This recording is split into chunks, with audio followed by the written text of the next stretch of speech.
はいどうも皆さん、今日はねこちらの AR15、16インチの AR15 になりますけどもね、こちらを紹介していきたいと思います。自分はですね今2つライフルを作ってまして、こちらが16インチのライフル、そしてねもう一つ18インチのライフルも作ってます。こちらはですねダイヤモンドバックファイアームスというねフロリダの会社から買いました。自分がですね1ヶ月ほど前にガンショー、でっかいガンショーがあったんですけども、そちらに行って彼らがねブースがありまして、そこにいっぱい銃が並んでたんですね。で彼らのダイヤモンドバックファイアームス、ものすごくかっこいい銃なんでね、もう一目惚れしました。そしてねこれを組み立てようと思ったわけですけども、通常自分は市販の AR15 というのは買わないんですね。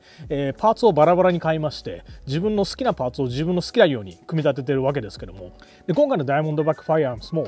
個体で買ったわけではなくて、アッパーとローはそれぞれ別に買いました。アッパーの方はですねすでにもう組み立ててあったアッパーを買ったんですけども、それでもチャージングハンドルとかボルトの方をねまた別々に用意しています。ローの方はもう全くパーツがついてない状況で買いました。そしてね自分で組み立てました。今からねそれぞれのパーツ、どのようなパーツを使っているかというのをね紹介していきたいと思います。AR15 という銃の構造は大きく2つ分けることができるんですね。まずは最初こちらのアッパーです。そしてローはですねこの2つに分けることができます。まずはアッパーのパーツを紹介していきます。こちらのアッパーですけども、アルミからできてるんですね。鍛造されたアルミなんですけども、7075フォージドアルミナムっていうねものからできています。これファンファクトなんですけどもね、アメリカではアルミのことをアルミナムっていうんですね。逆にイギリス英語ではこれをアルミニウム、日本語みたいにアルミニウムっていうんですね。はい、まあそれは置いといてこのアルミ、鍛造されたアルミ、ものすごくね強いアルミでできています。でもやはりアルミなんでものすごく軽いですよね。だからこういう AR15 にはねもってこいの素材ですね。次はねバレルですけども、このバレルはこのダイヤモンドバッグがね作ってるバレルになります。長さは16インチ、1対8のツイストレートになっています。1対8っていうのは弾が8インチ前に進むときに1回転するっていう意味ですね。ですのでこれ16インチなんで、弾がこのバレルを出る前に2回転するわけです。こちらのバレルは 4150CR モブっていう鉄の素材からできています。こういう AR15 というのはガスで稼働しています。撃った際に、ガスがバレルの中を通って、そしてチューブによってまたこっちに戻ってきます。でそのガスが、ボルトを押し返して次の弾を、チェンバーに入れるわけですけども、このバレルの長さによってこのガスチューブの長さもね変わってくるわけです。こちらはですね16インチのバレルなんで、ミッドレンクスっていうねガスチューブの長さを使用しています。これがバレルが短くなればカービンサイズとか、さらにバレルが長くなればライフルサイズっていうようなガスチューブを使用します。もともとねこのアッパーを購入した際にガスブロックはもうすでに入ってたんですけども、自分はですね将来これをねサプレッサーを使って使用するつもりなんで、アジャスタブルガスブロックっていうのを購入しました。これはねガスが戻る量を調整できるブロックなんですね。このブロックはね Air Precision から購入しました。すでにもうインストールしてあります。ガスを調整する理由はいろいろあるんですけども、例えばサプレッサーをつけてない状態で薬莢がですね一時の方向に飛んでったりしているのは、これはねガスが出過ぎなんですね。でガスが出過ぎてるとどういうことになるかというと、長期で考えた際に、ボルトがねダメージを受けるとか、中がダメージが受けちゃう可能性もあるわけです。一番いいとされているのが3時方向の薬莢の排気量ですね。これが一番いいとされています。で自分は今これ3時方向に薬莢が排気されるように調整してあります。次は BCG グループを見ていきたいと思います。アッパーを開けますね。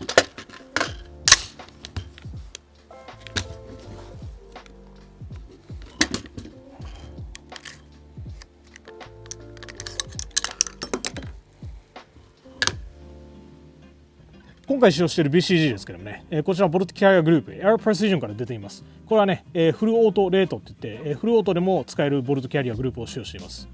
チャージングハンドルの方は、レイディアンから出ているラプターというものを使用しています。これはアンビになってまして、どちらをね引っ張ってもラッチが外れるようになっています。素晴らしいチャージングハンドルです。次はねオプティックの方に移りたいと思います。自分こちらはね2つオプティック使ってるんですけども、こちらはメインの方、これはねボーテックスのストライクイーゴーですね。これは第2世代になるんですけども、倍率は1から8倍ですね。そしてこれはね中のレティクルが光るようになってます。素晴らしいねオプティックですね。そしてもう一つのオプティックは、こちら45度オフセットについている同じくボーテックスのバイパーっていうドットサイトをつけています。この45度のオフセットドットサイトをつけた理由は、この銃をですねもともと何でも屋みたいな銃にしたかったんですね。8倍で例えばじゃあこのスコープで撃ってましたと。で至近距離でなんか標的が現れた際に、この倍率をわざわざ調整しないで45度にこれを傾けて応戦することができるような、形式にしました。でこの45度のねドットサイト、これ本当に見やすいやつで、切り替えの方もねものすごく早くこのメインからオフセットのドットサイトにね切り替えることができます。次はね、ライフルの先っちょの方の話をしたいと思いますけども、最初に言い忘れてました。こちらね、A2 フラッシュハイダーみたいなのがついてますよね。これは BCM から出てるやつですね。もともとオリジナルでこの DV15 にはついてきたんですけども、ものすごくでかくてね、それをちょっと取っ換えた形になります。この BCM の A2 フラッシュハイダー、ものすごく軽くてね、ガンファイターっていうんですけども、ものすごく気に入っています。そしてこちらのフラッシュライトの方ですけども、こちらはね、ストリームライトの HLX っていうものを使用しています。このプレッシャーパッドもね、このライトについてきたんですよ。今回はですね、このマウントを45のマウントにしています。自分の AR ピストルの方にはオーライトのライトを使ってたんですけども、今回ね、ストリームライトにすることにしました。そしてこの下の方ですね、これバーティカルグリップがついてますけども、これはマグプルのバーティカルグリップです。そしてこちらのサイドのパネルの方もね、マグプルから出てる M ロックのね、サイドパネルになります。次はね、ローアーの方ですけども、ローアーもアッパーと同じく鍛造されたアルミでできています。7075T6 Forged Aluminum ですね。そしてこのダイヤモンドバックのローはものすごくユニークですよね。これにね自分惚れてしまって今回これを組み立てようと思ったんですけども、このマグウェルがねものすごくハイカットになっていますよね。そしてね輪郭もしっかりしていてものすごくハンサムなローワーやと思います。そしてねトリガーガードの方も自分でインストールしないでいいようにこういう風にすでについてるんですね。これはね素晴らしいフィーチャーやと思います。自分の他のライフルはねミルスペックのライフルはトリガーガードを自分でつけないといけないんですけども、これはもうすでについています。まずはね、ローワーの心臓部って言っていいぐらいのトリガーについてね、話していきたいと思いますけども、今回使っているトリガーはガイズリーのトリガーを使用しています。こちらはね、SSA、2ステージトリガーですね。これを使用しています。重さは 4.5 ポンドですね。で、2ステージってどういうことかっていうと、まず最初の引っ張りがあって、そして2個目の2ステージ目のトリガーの引っ張りがあって、ハンマーが折れるっていう形ですね。で、トリガーウェイトの方をね、キロで測っていきたいと思います。2ステージなんでね、まず第1ステージが1.3、1.4、1.5 ぐらいですね。2ステージ目で 1.84。軽いですね。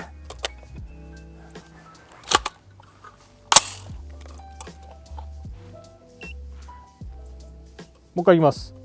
ファーストステージが 1.4、そして第2ステージで 1.87。第2ステージがめちゃくちゃ軽いです。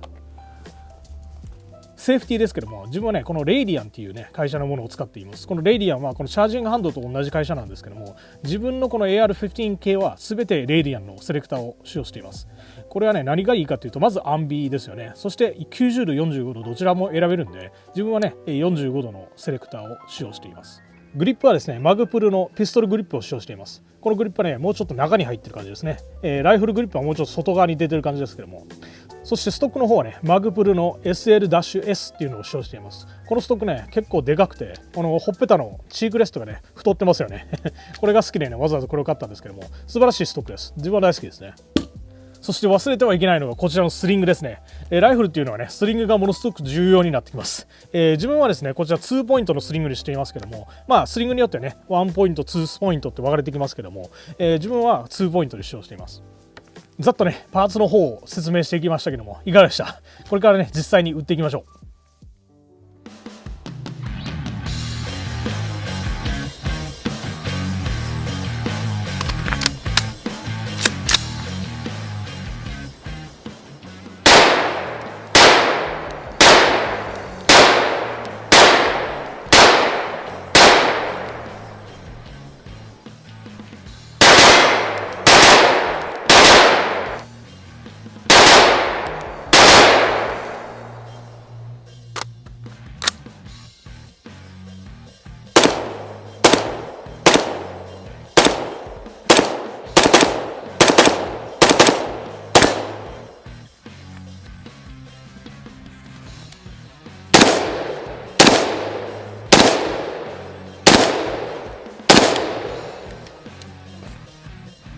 やっぱりねガイズリーのトリガー最高です。ものすごく打ちやすい。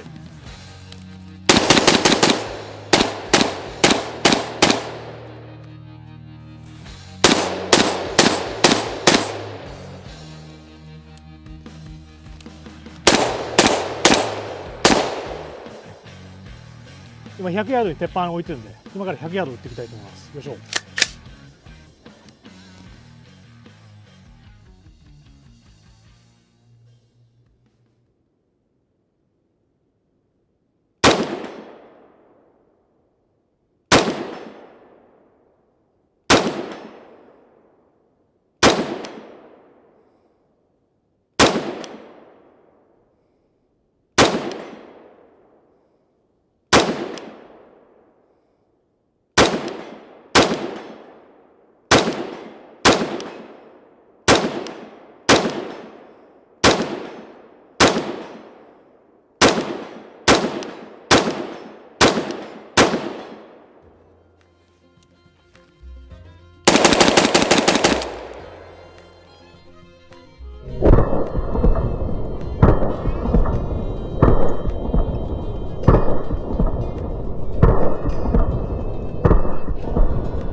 さてこちらの銃ね撃ってきましたけども、ものすごく撃ちやすい銃です。ものすごく気に入りました。特にねこのトリガー、ガイズイのトリガーですけどね、素晴らしいトリガーです。さすがガイズイって感じですね。そしてねこちらのバーティカルグリップですけど、バーティカルグリップこのように、持つことはなかったですけども、今日はねその前に置いて C クランプっていうね、こういう風な C グリップみたいな形でね握ってましたけども、とても撃ちやすい銃です。一つ贅沢を言えばこのスコープマウントですね、これがちょっと低いかなと思いましてね、こうやって持ってきた時に顔をねこうちょっと下げないといけなかったんで、